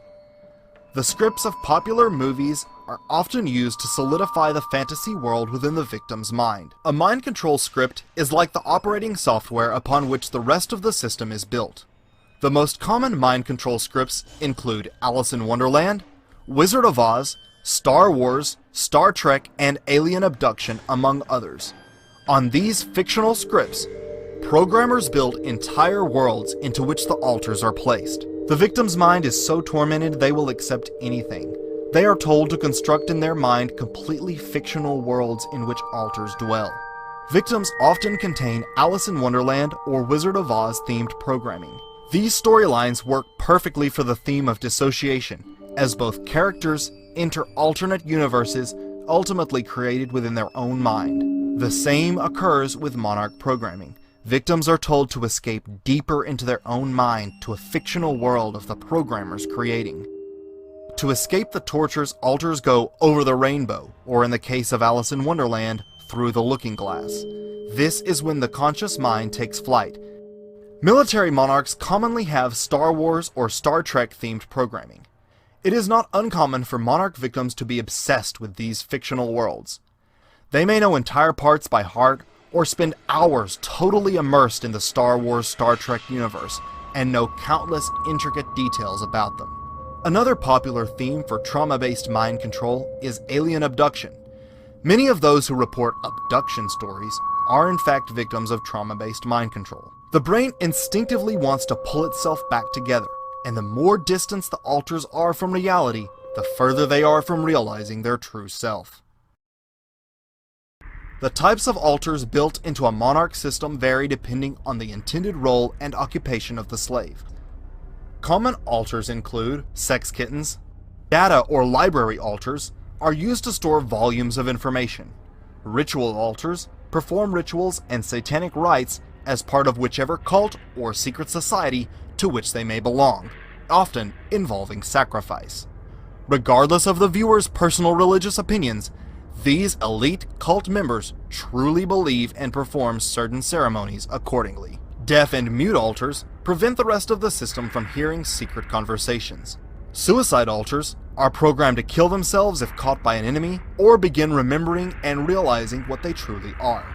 Animal altars think they are animals or animal hybrids. Seemingly normal front altars fool anyone with whom they may come in contact. Front altars will be very convincing and have absolutely no recollection of their abuse and believe they have lived an ordinary life. I thought I had a very perfect life.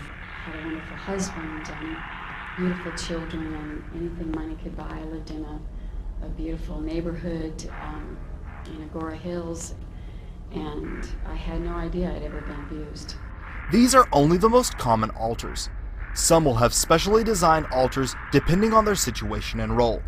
Each altar is a component of the larger machine, the result being that no single identity can rebel against the system as a whole.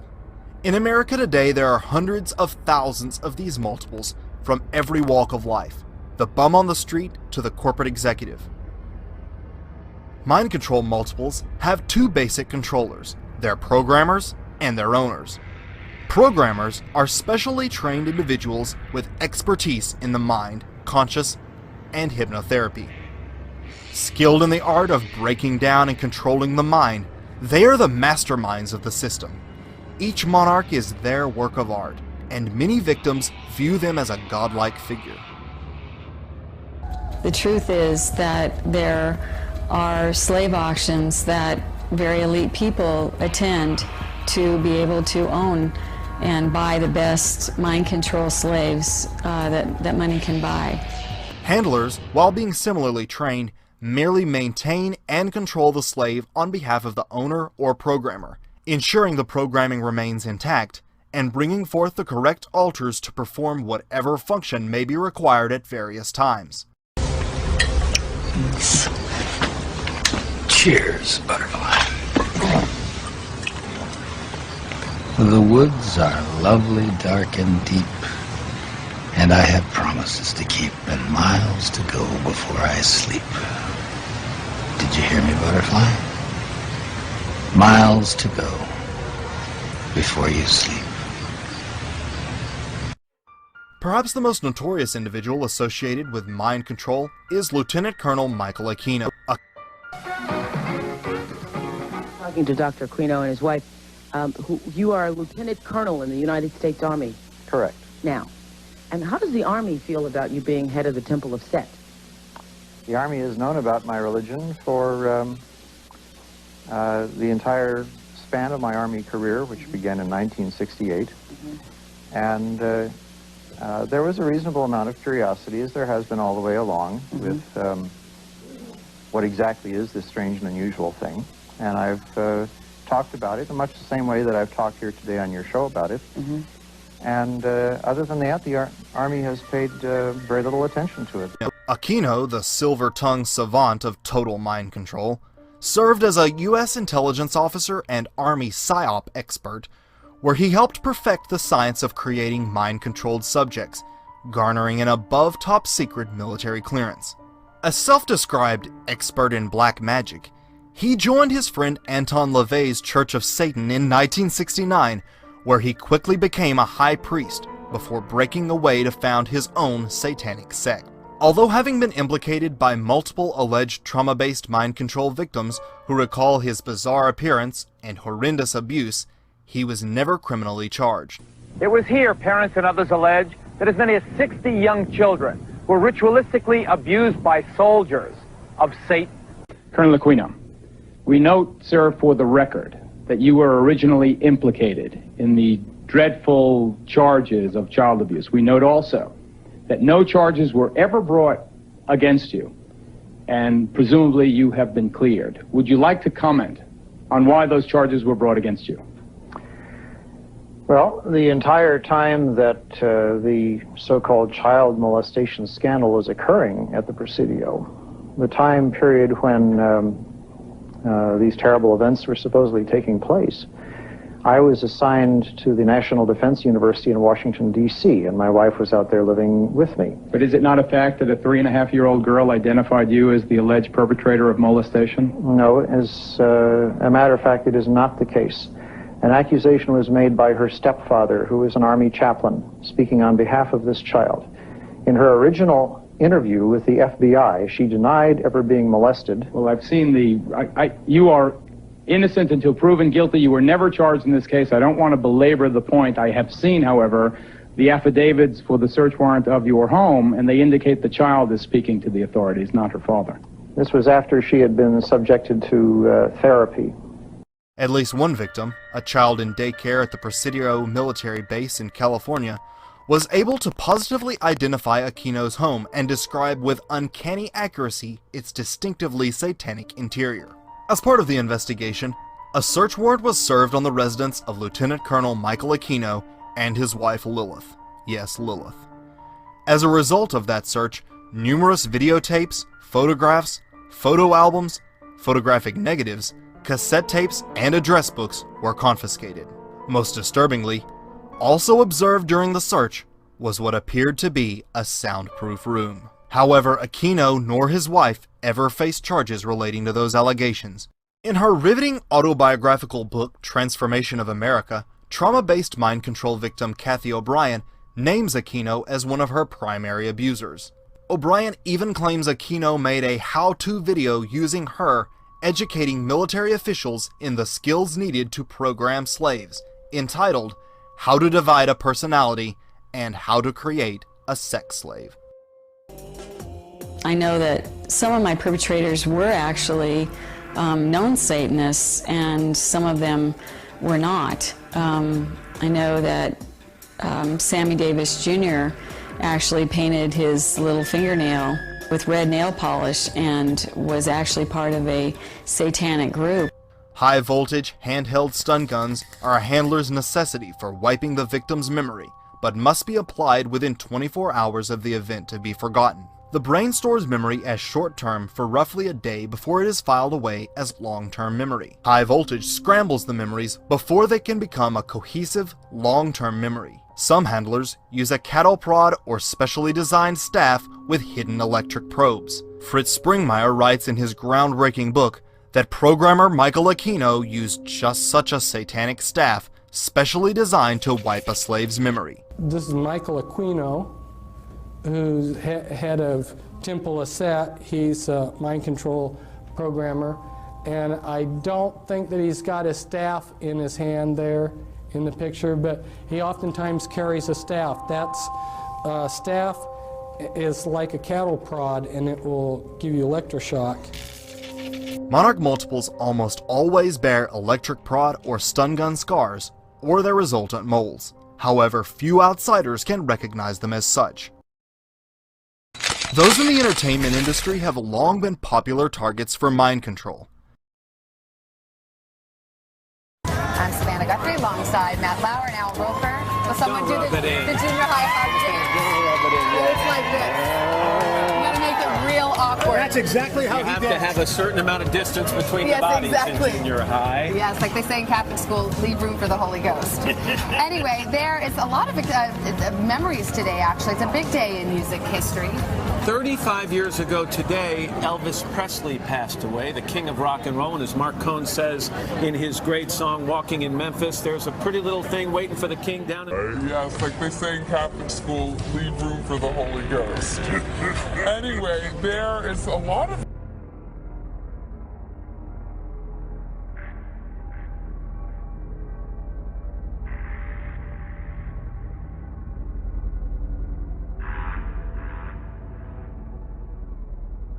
The first celebrity mind control subject was a World War II pinup named Candy Jones. Candy was a popular pinup girl in the 40s and 50s. Born Jessica Wilcox to an absent father and abusive mother, Jones developed multiple personality disorder, now called dissociative identity disorder, at an early age to cope with the neglect and abuse she endured. She was highly hypnotizable and possessed a great deal of patriotism, having done several USO tours during World War II. After divorcing from her first husband, Jones was recruited by the CIA. Thrilled at the opportunity to help her country, she allowed Dr. Jensen, a CIA agent, to hypnotize her. He quickly found her alter personalities and developed the strongest one, named Arlene Grant, into the perfect super spy. She was trained to courier messages, seduce a target, and kill with her bare hands, all with complete amnesia following the event. Jones was likely the first of her kind, and as such, she was shown off to intelligence insiders as an example of what such programming could produce. It was not until later in life that, through hypnotic regression, she was able to discover what she truly was: a mind-controlled spy. According to researchers, Marilyn Monroe was the first true celebrity sex kitten. While some historians classify her relationship with the Kennedys as an affair, researchers in mind control have revealed she was actually a presidential model, the highest level of beta sex slaves. These highly prized assets are used to service presidents, executives, and world leaders. Like Candy Jones, Monroe came from an especially abusive background, being shuffled through 11 different foster homes and many abusive environments. She was working as a stripper named Mona at a burlesque club where she met Anton LaVey, founder of the Church of Satan. They had an affair, but it did not end there. Sensing her talent and vulnerability, LaVey, himself a mind control programmer, turned Monroe into a beta sex kitten, as he did with Jane Mansfield. The circumstances surrounding Monroe's death are still shrouded in mystery. A great number of facts point toward murder. Since Marilyn's demise, many other celebrities have lost their lives in similarly suspicious circumstances. To those who are aware of the darker side of the entertainment industry, the truth is quite clear. Many current slaves under beta programming pay homage to Monroe as the first presidential model. Coming up, more shocking celebrity victims and handlers right after this. What other famous figures are involved in this perverse form of mind control? Trauma-based mind control victims and whistleblowers Bryce Taylor and Cisco Wheeler have identified Bob Hope as a handler. In her book, Thanks for the Memories, Bryce Taylor writes, "My controllers and abusers were not low-level criminals, but instead were some of the so-called adored leaders and entertainers of our country." Hope has been the alleged handler of many Hollywood slaves. Unsurprisingly, many parents are willing to sell their children into total mind control programming to ensure fame and success. This spasm of publicity about what happened from Mexico to London It was pretty rough, yeah. Yeah, it's kind of weird. Ah, weird. Hello. Oh my goodness. Hello. Ew. Strong Brittany. Yeah, it was weird. With Britney Spears, so you just go to YouTube, Britney Spears, alter ego, and up comes an interview with Diane Sawyer, where she's talking away, and there's a point in the interview where I can't remember exactly what word Diane Sawyer says, but she kind of repeats the word, and then there's a very distinct switch of state, and you can see her kind of covering for the fact that she's lost track, and she behaves very differently, and then it's gone again. And that, as somebody who's written a whole series of books and spoken to hundreds of people with multiple personality, that sure looks like a switch to an altered personality to me. But you can also quite easily find video online of she's coming along in a car, she's leaning out the window, and she's got a pink wig on, and she's talking in a British accent, and she says that she has no idea who this guy is that the reporters have asked her about, who's her boyfriend that she's been dating for like the last 6 weeks or something. Huh. And the paparazzi say they always know they're in for a show when she comes out with a pink wig on.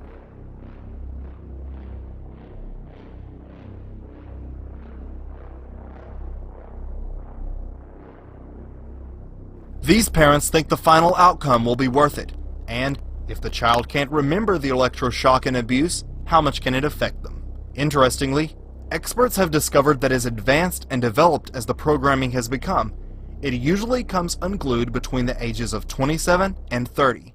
When this happens, the victim essentially falls apart and begins behaving extremely erratically, switching alters at inappropriate times. At this point, the victim will be called back in for reprogramming, often under the guise of rehab. We have seen this time and time again with various celebrities such as Britney Spears, Amanda Bynes, Shia LaBeouf, Lindsay Lohan, and many more, all having meltdowns around this age range. So let me ask you this. What is happening in Hollywood that a guy that tough will be on the street waving a gun, screaming, "They are trying to kill me"? What's going on? Why is Dave Chappelle going to Africa? Why does Mariah Carey make a $100 million deal and take her clothes off on TRL? A weak person cannot get to sit here and talk to you. Ain't no weak people talking to you. So what is happening in Hollywood? Nobody knows. Maybe the environment is a little sick. Once top secret, trauma-based mind control programs are now becoming mainstream fodder for television and movies. Thanks to the brave victims who have managed to come forward, the veil of secrecy surrounding mind control and its terrifying applications is beginning to fade. There is hope. Those who are having flashbacks or remembering horrific abuses often feel that no one will believe them. The worst thing to call somebody is crazy is dismissive. I don't understand this person, so they're crazy. Too often was that the case in the past, but with the power of the internet, what has existed for so long in secrecy is now coming to light. People are waking up, and they're waking up en masse, and it's happening all over this country. Now, themes such as these are becoming mainstream in movies, television shows, and music videos. Once one is aware, the signs are everywhere. In the grand scheme, those who commit such acts are few, and the power of humanity is enormous.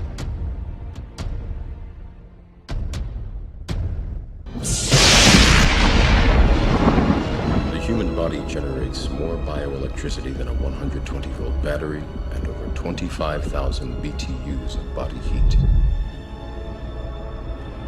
Combined with a form of fusion, the machines had found all the energy they would ever need.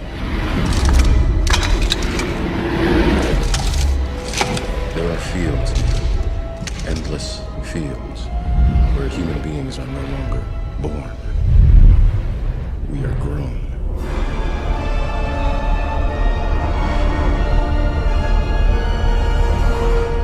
For the longest time, I wouldn't believe it.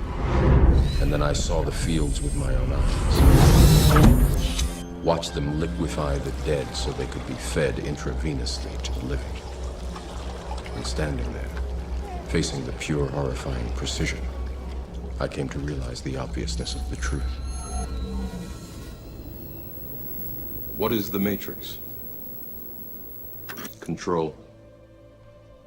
The Matrix is a computer-generated dream world, built to keep us under control in order to change a human being into this. No. I don't believe it. It's not possible. I didn't say it would be easy, Neo. I just said it would be the truth. Stop. Let me out. Let me out! I want out! Easy, Neo. Easy. Get this out of me.